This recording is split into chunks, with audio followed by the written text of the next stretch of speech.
Selamat siang. Assalamualaikum warahmatullahi wabarakatuh. Saya sebagai moderator dari diskusi sosiologi agraria yang kedua yang membahas tentang isu topik tentang land registration atau pendaftaran tanah. Di mana tadi di awal sudah ada sesi yang pertama, di sini kita akan menyambungkan dan mungkin ada sedikit penambahan. Masih sama dengan 3 mahasiswa yang memiliki perspektif pandangan masing-masing. Di samping saya telah hadir pertama mahasiswa 1, perspektif pertama dengan perspektif neofungsional, dan kedua teori pilihan rasional, dan juga perspektif interaksionisme simbolik. Langsung saja kita masuk ke segmen yang pertama tentang orientasi atau pembukaan argumentasi awal dari masing-masing perspektif. Menuju ke mahasiswa pertama dari perspektif neofungsional, bagaimana program ini dapat berkontribusi terhadap stabilitas keseimbangan sistem sosial. Silakan. Baik, terima kasih kepada moderator. Dari perspektif neofungsionalisme yang dikembangkan oleh Jeffrey Alexander, masyarakat adalah sistem yang kompleks dan multidimensional yang terus berupaya mencapai keseimbangan melalui mekanisme adaptasi, integrasi, dan diferensiasi fungsional. Land registration harus dipahami sebagai respon adaptif sistem sosial terhadap ketidakpastian struktural dalam subsistem hukum dan ekonomi. Yang pertama, land registration menjalankan fungsi adaptasi. Indonesia menghadapi masalah serius, sekitar 60% tanah belum bersertifikat. Ini menciptakan disfungsi struktural berupa ketidakpastian hukum, konflik agraria berkepanjangan, dan hambatan ekonomi. Land registration adalah mekanisme diferensiasi dari sistem konvensional yang sporadis dan lambat. Program ini menciptakan subsistem baru yang lebih terspesialisasi, pendaftaran massal dengan prosedur terstandarisasi, teknologi digital, dan koordinasi antar lembaga yang lebih baik. Yang kedua, fungsi integrasi. Sebelum land registration, tanah adalah entitas yang terfragmentasi secara legal, diakui di tingkat desa melalui tersi atau girik, tapi tidak terintegrasi dalam sistem formal negara. Sertifikat adalah instrumen integrasi yang menyatukan aset rakyat ke dalam subsistem, perbankan, perpajakan, dan perencanaan tata ruang. Ini memperkuat koherensi struktural karena semua institusi kini beroperasi dengan data yang konsisten dan terverifikasi. Yang ketiga, fungsi pencapaian tujuan kepastian hukum adalah persyarat bagi pembangunan ekonomi. Dengan sertifikat, tanah berubah dari aset mati menjadi aset produktif yang dapat diagungkan, diperjualbelikan secara legal, dan diwariskan tanpa sengketa. Ini memfasilitasi mobilitas sosial ekonomi dan mempercepat akumulasi modal di level mikro maupun makro. Yang keempat, fungsi memelihara pola. Land registration mengurangi konflik agraria yang merupakan sumber ketegangan sosial utama. Dengan kepastian hukum, konflik dapat diminimalisir dan energi sosial dapat dialihkan ke aktivitas produktif. Ini adalah mekanisme reduksi ketegangan yang esensial bagi stabilitas jangka panjang sistem. Jadi, manfaat utama land registration adalah memperkuat ketahanan struktural masyarakat dengan mengatasi patologi sistem, meningkatkan diferensial fungsional, dan memastikan integrasi yang lebih solid antar subsistem. Program ini adalah investasi dalam stabilitas dan keberlanjutan sistem sosial secara keseluruhan. Saya komentar. Oke, baik. Argumen pembuka dari mahasiswa 1 ini cukup terstruktur ya, karena diberikan poin-poin beberapa fungsinya. Terus kemudian menuju ke mahasiswa kedua, melalui perspektif teori pilihan rasional, saya ingin membuka argumen bagi mahasiswa kedua. Apakah masyarakat benar-benar bisa memperoleh manfaat yang rasional melalui program land registration ini? Atau justru program ini justru menjadi salah satu program yang dipaksakan oleh pemerintah, mengingat pemerintah menginginkan untuk mencapai target 100% sertifikat sertifikat tanah. Silahkan Mas Adit. Baik, terima kasih moderator atas waktu yang telah diberikan. Teori rasional yang berakar pada pemikiran James Coleman dan Gary Becker berasumsi bahwa individu adalah aktor rasional yang membuat keputusan berdasarkan kalkulasi maksimisasi utilitas dengan mempertimbangkan biaya dan manfaat. Land registration dari perspektif ini hanya akan efektif jika menawarkan struktur insentif yang menguntungkan bagi individu. Mari kita coba analisis mengapa partisipasi dalam land registration adalah keputusan rasional. Pertama, minimalisasi risiko dan biaya transaksi. Tanah tanpa sertifikat mengandung risiko tinggi, ancaman sengketa, kesulitan pembuktian pemilikan, dan hambatan dalam transaksi legal.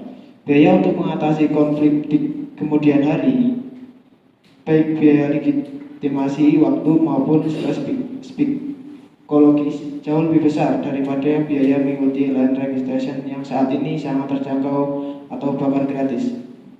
Bagi individu yang risk averse atau menghindari risiko, land registration adalah strategi optimal untuk meminimal kerugian potensial. Kemudian, peningkatan nilai aset dan akses modal. Sertifikat meningkatkan nilai pasar tanah karena memberikan kepastian legal.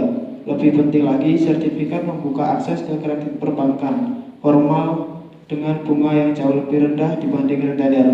Bagi petani atau pengusaha mikro, ini adalah opportunity untuk ekspansi usaha. Opportunity cost tidak mengikuti land registration menjadi sangat besar karena kehilangan peluang pertumbuhan ekonomi.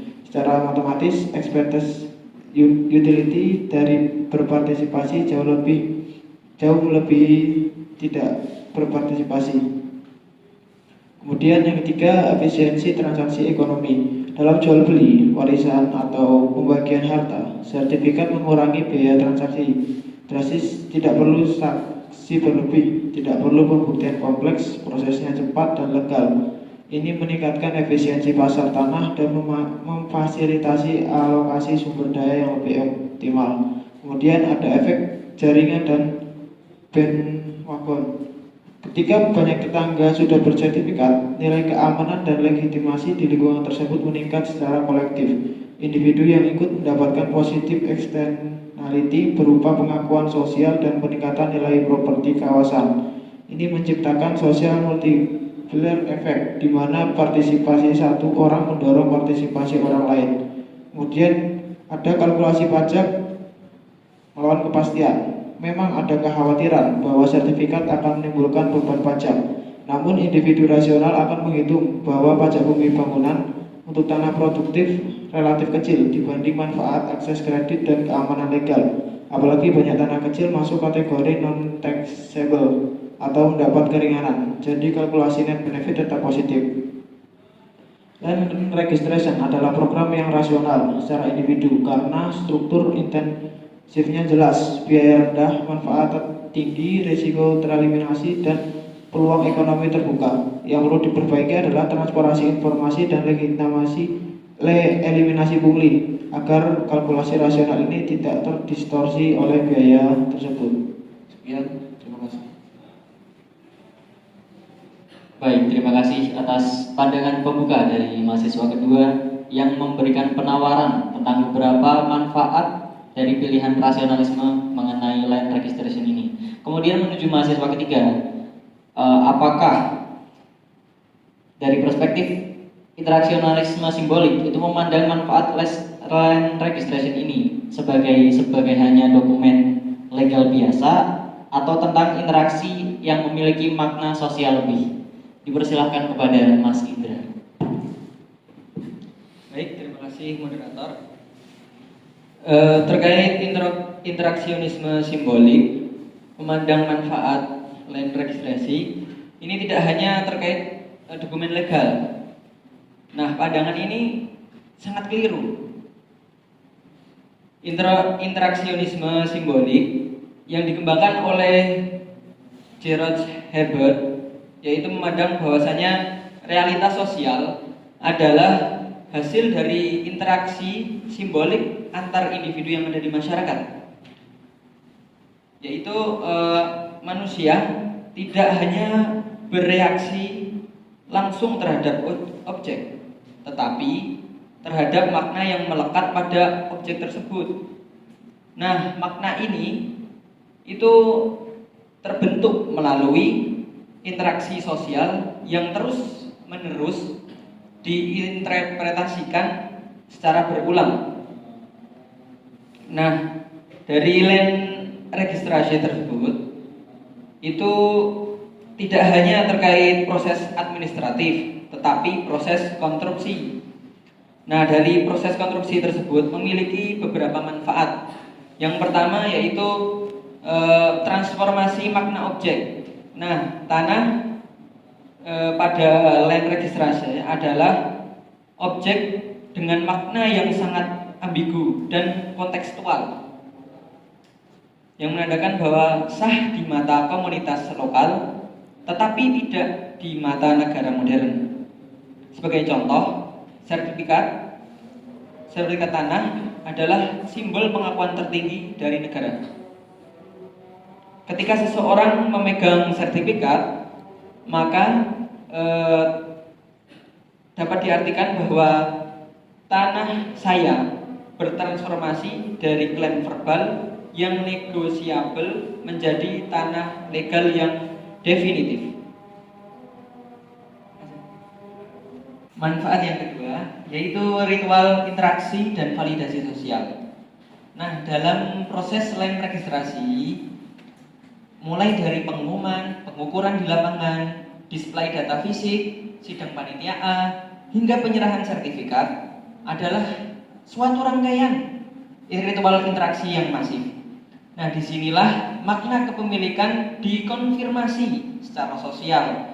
Dalam contohnya, yaitu ketika tetangga masyarakat menyaksikan tanah kita sedang diukur, maka diperlukan penyetujuan batas-batasnya.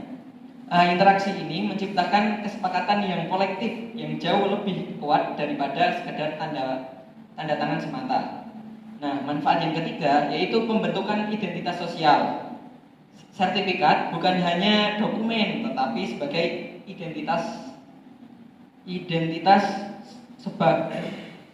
sebagai simbol identitas sebagai warga negara yang memiliki hak penuh atas haknya. Bagi masyarakat miskin kota, petani kecil, atau komunitas adat yang selama ini hidup dalam ketidakpastian, sertifikat menjadi suatu simbol emansipasi dari ketakutan penggusuran dan marginalisasi. Ini mengubah self-concept atau konsep pribadi mereka dari penghuni ilegal atau penghuni pinggiran menjadi pemilih sah dengan hak konstitusional. Ini adalah manfaat psikologis dan sosiologis yang sangat profound.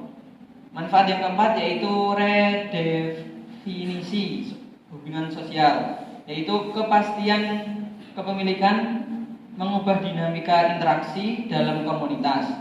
Konflik batas tanah yang sebelumnya diselesaikan melalui masyarakat informal yang sering bias dengan kekuasaan, kini memiliki referensi objektif yang disepakati bersama. Hal ini mengurangi ketegangan interpersonal dan membangun kepercayaan antar warga. Sertifikat menjadi mediator simbolik dalam interaksi sosial sehari-hari. Jadi, manfaat terbesar dari registration dalam perspektif interaksionisme simbolik adalah penciptaan realitas baru melalui transformasi makna, ritual pengakuan kolektif, dan pembentukan identitas yang lebih bermanfaat dan bermartabat. Program ini tidak hanya mengatur tanah, tetapi mengatur ulang cara pikir masyarakat dalam memahami diri mereka sendiri dan hubungan mereka dengan orang lain serta negara. Terima kasih.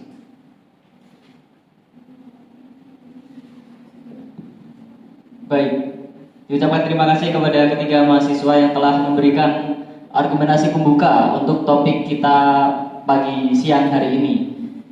Cukup menarik dan cukup membangun untuk topik yang akan kita dalami. Terus kemudian kita masuk ke segmen yang kedua. Saya akan mengajukan pertanyaan kepada setiap perspektif dari mahasiswa yang ada di PAN dan agar bisa diberikan pendapat supaya argumen yang di awal sudah dikemukakan agar bisa lebih mendalam. Pertama, saya ingin menuju ke mahasiswa pertama kepada Mbak Nadia tentang perspektif neofungsionalisme. Tadi digambarkan bahwa dari perspektif pertama itu land registration itu sebagai mekanisme yang memperkuat integrasi sistem. Namun, kenyataan di lapangan menunjukkan bahwa terdapat banyak disfungsional seperti beberapa konflik atau tumpang tindih overlap yang kerap terjadi di beberapa daerah, terutama di Papua dan di Kalimantan, di mana di tempat-tempat tersebut terdapat banyak tanah adat. Nah, dari sini saya ingin bertanya, hal ini menunjukkan bahwa sistem justru gagal beradaptasi dan menciptakan kestabilan atau tidak? Kemudian silahkan dapat ditanggapi. Baik, terima kasih pada moderator. Memang benar ada disfungsi, tapi dari perspektif neofungsionalisme kita harus bisa membedakan antara patologi implementasi dan kegagalan struktural program. Jika korupsi dan pungli adalah patologi dalam subsistem birokrasi, bukan kegagalan inherent dari konsep land registration. Setiap sistem kompleks mengalami disfungsi, yaitu person sendiri mengakui ini. Yang penting adalah apakah sistem memiliki mekanisme self-correction. Land registrational karena sifatnya yang massal dan terbuka justru memaksa transparansi. Ketika ada pengaduan atau tidak kepuasan, media dan sosial dapat memonitor. Ini adalah feedback loop yang sehat. Program ini sebenarnya menjadi cermin yang memantulkan patologi birokrasi sehingga reformasi dapat dilakukan seperti pembentukan satgas anti pungli, digitalisasi proses, dan partisipasi masyarakat dalam pengawasan. Mengenai tanah adat, saya akui ini adalah kegagalan diferensiasi fungsional. Sistem belum cukup matang untuk mengakomodasi variasi lokal. Solusinya bukan menghapus land registration, tetapi meningkatkan kapasitas adaptif. Sistem dengan mengintegrasikan mekanisme pengakuan tanah komunal ke dalam kerangka hukum nasional. Ini adalah panggilan untuk evolusi sistem, bukan penolakan terhadap program. Alexander menyebut ini sebagai rediferensiasi adaptif, yaitu sistem belajar dari kesalahan dan menyesuaikan strukturnya. Oke, baik. Tadi disampaikan bahwa dari pertanyaan tersebut diberikan solusi, bukan menghapus land registration, tapi meningkatkan kapasitas adaptif agar dapat berjalan lebih stabil. Kemudian kepada mahasiswa kedua dari teori pilihan rasional, tadi ditekankan tentang kalkulasi rasional individu. Tetapi jika melihat faktanya, terdapat juga banyak masyarakat yang menolak atau menghindari dari land registration ini karena pandangan masyarakat itu menilai mereka takut tanahnya menjadi target pajak yang tinggi atau khawatir tanah warisan leluhur bisa dijual kepada pihak luar. Nah, mereka justru memilih ketidakpastian legal ini demi mempertahankan kontrol sosial tradisional yang udah turun-temurun. Nah, dari fakta ini menunjukkan bahwa kalkulasi rasional Anda terlalu sempit dan mengabaikan dimensi sosial kultural yang ada di masyarakat. Kemudian bagaimana tanggapan Anda tentang masalah tersebut? Silakan Mas Andi. Baik, terima kasih moderator. Justru fenomena yang Anda sebutkan tadi itu membuktikan validitas dari teori pilihan rasional. Individu yang menolak land registration tetap rasional, tetapi mereka beroperasi dengan struktur perspektif yang berbeda. Dalam teori pilihan rasional, utilitas bukan hanya uang, bisa juga keamanan sosial, identitas budaya, atau otonomi lokal. Ketika mereka memilih tidak ikut, itu karena utilitas yang mereka itu dari status atau lebih tinggi daripada utilitas dari sertifikat formal. Ini bukan kegagalan teori, tetapi menunjukkan bahwa struktur intensif program belum optimal. Masalahnya ada dua, yaitu yang pertama ada asymmetric information, di mana masyarakat tidak punya informasi lengkap tentang besaran pajak sebenarnya atau manfaat kredit yang bisa diperoleh pemerintah, gagal mengkomunikasikan expenditure yang jelas. Kemudian yang kedua ada misaligned incentive, di mana pemerintah belum menyediakan insentif yang cukup kuat untuk mengubah kalkulasi mereka. Solusinya adalah redesign payoff struktur, misalnya memberikan tax holiday 10 tahun untuk tanah yang baru disertifikat melalui land registration, atau memberikan akses priorit kredit usaha dengan bunga subsidi. Jika struktur insentif diperbaiki dan informasi disebarkan lebih transparan, kalkulasi rasional mereka akan berubah dan partisipasi akan meningkat. Ini bukan tentang memaksakan rasionalitas ekonomi, tetapi juga memahami preferensi heterogen dan mendesain kebijakan yang responsif terhadap variasi utilitas individu. Terima kasih. Baik, terima kasih kepada mahasiswa kedua atas pandangannya. Kemudian yang ketiga, dari pandangan interaksionisme simbolik. Tadi cukup menarik apa yang disampaikan di pendapat pembukanya. Namun terdapat resiko yang besar ketika simbol legal itu justru menciptakan konflik makna baru. Misalnya di beberapa daerah sertifikat negara itu bentrok dengan simbol kepemilikan adat, seperti peta wilayah adat atau ritual kepemilikan tradisional yang ada di masyarakat. Sertifikat bisa menjadi simbol penindasan bagi komunitas adat tersebut. Bukan hanya emansipasi, namun lebih jauh lagi ketika sertifikat muncul dalam konteks sengketa, apakah simbol tersebut tidak justru menghancurkan kepercayaan terhadap interaksi dengan negara? Bagaimana tanggapan dari Mas Indra untuk hal seperti ini? Siap, terima kasih. Pertanyaan yang sangat bagus, moderator. Saya sangat menghargainya ya.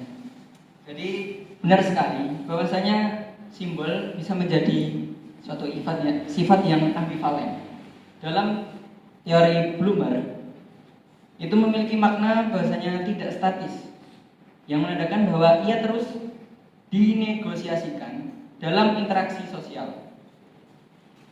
Dalam kasusnya, ketika sertifikat negara bertemu dengan simbol adat, yang terjadi yaitu kontestasi makna atau meaning contest.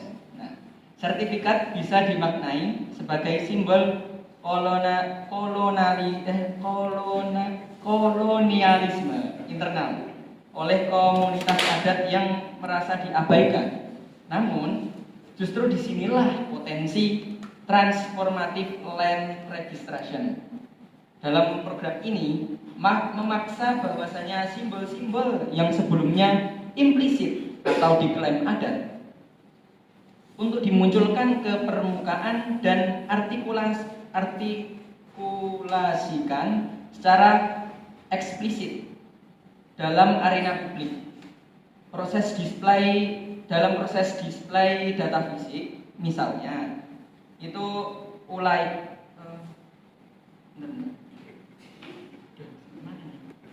di mana berbagai pihak antar warga, tetangga, tokoh adat maupun pemerintah harus menegosiasikan makna kepemilikan secara terbuka. Sebelum land registration, konflik sering tersembunyi atau hanya diketahui oleh segelintir para petinggi. Setelah land registration, konflik menjadi visible atau tersedia dan accountable. Ini menciptakan starting mulai untuk resolusi simbolik yang lebih adil di masa depan. Dalam contohnya, yaitu gerakan pengakuan hak ulayat di banyak daerah justru dimulai dari resistensi terhadap sertifikat yang tidak adil. Hal ini adalah consequences rising melalui konflik simbolik mengenai kehancuran kepercayaan saya sepakat bahwa resiko itu sangat nyata, tetapi interaksi yang buruk tidak berarti interaksi harus dihentikan. Solusinya adalah yaitu reformasi ritual interaksi. Dalam proses land registrasi itu harus melibatkan tokoh adat, dialog inklusif, dan pengakuan plural terhadap berbagai sistem kepemilikan. Sertifikat bisa menjadi simbol hibrid yang mengakui baik hak individual maupun hak komunal. Seperti yang sudah dieksperimen di berbagai daerah melalui sertifikasi tanah wilayah. Jadi, land registration tidak boleh dipandang sebagai final product, tetapi juga sebagai proses interaksi yang berkelanjutan, di mana makna kepemilikan terus dinegosiasikan dan diperdebatkan dan disempurnakan seiring berjalannya waktu. Simbolisme adalah dinamis, dan kegagalan simbolik saat ini adalah pembelajaran untuk konstruksi makna yang lebih inklusif di masa depan. Terima kasih.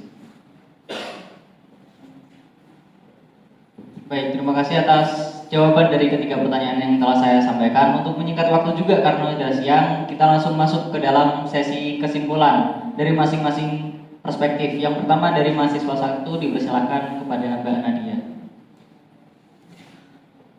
Jadi pada kesimpulannya, land registration adalah mekanisme adaptif sistem sosial yang berfungsi untuk mengatasi disfungsi ketidakpastian hukum kepemilikan tanah, mengintegrasikan aset masyarakat ke dalam sistem formal, mengurangi konflik agraria sebagai sumber ketegangan sosial, dan memperkuat stabilitas dan ketahanan struktural masyarakat melalui diferensiasi dan integrasi fungsional. Untuk manfaat utama yang ada, memperkuat koherensi dan keseimbangan sistem sosial secara keseluruhan dengan memastikan semua subsistem teroperasi dengan data yang konsisten dan terverifikasi. Terima kasih. Oke, bisa dilanjutkan oleh mahasiswa kedua. Baik, land registration adalah program yang rasional karena menawarkan struktur insentif yang menguntungkan individu, di mana meminimalkan resiko sengketa dan biaya transaksi di masa depan, meningkatkan nilai aset dan membuka akses ke kredit perbankan formal, mengoptimalkan utilitas ekonomi dengan biaya partisipasi yang rendah, menciptakan efisiensi dalam transaksi jual beli, warisan, dan anggunan. Manfaat utamanya yaitu memanfaatkan utilitas individu melalui kepastian hukum yang mengubah tanah dari aset mati menjadi aset produktif dengan opportunity cost yang minimal dan expected return yang tinggi. Terima kasih. Oke, silahkan terakhir kesimpulan dari mahasiswa ketiga. Jadi kesimpulan dari land registration menurut pandangan teori interaksionisme simbolik, yaitu land registration adalah proses konstruksi makna sosial yang menciptakan realitas baru. Dalam contohnya yaitu mengubah makna tanah dari klaim verbal menjadi hak legal yang definitif. Yang kedua yaitu menciptakan ritual interaksi massal yang memvalidasi kepemilikan secara sosial. Yang ketiga yaitu membentuk identitas baru sebagai warga negara yang penuh menguasai hak properti yang akan dijamin oleh negara. Yang keempat yaitu memberikan simbol harapan dan emansipasi dari ketakutan penggusuran lahan. Nah, dari keempat manfaat tersebut, manfaat yang paling utama yaitu menciptakan transformasi identitas dan status sosial melalui pengakuan simbolik dari negara dan komunitas yang memberikan dampak psikologis dan sosiologis yang profound bagi martabat masyarakat. Terima kasih. Baik, terima kasih ya. Tanpa ada sesi pertanyaan, saya tutup dengan pantun. Pergi ke Kope beli es. Jangan lupa pesan makan. Semangat UTS, semoga nilainya memuaskan. Terima kasih. Wassalamualaikum warahmatullahi wabarakatuh.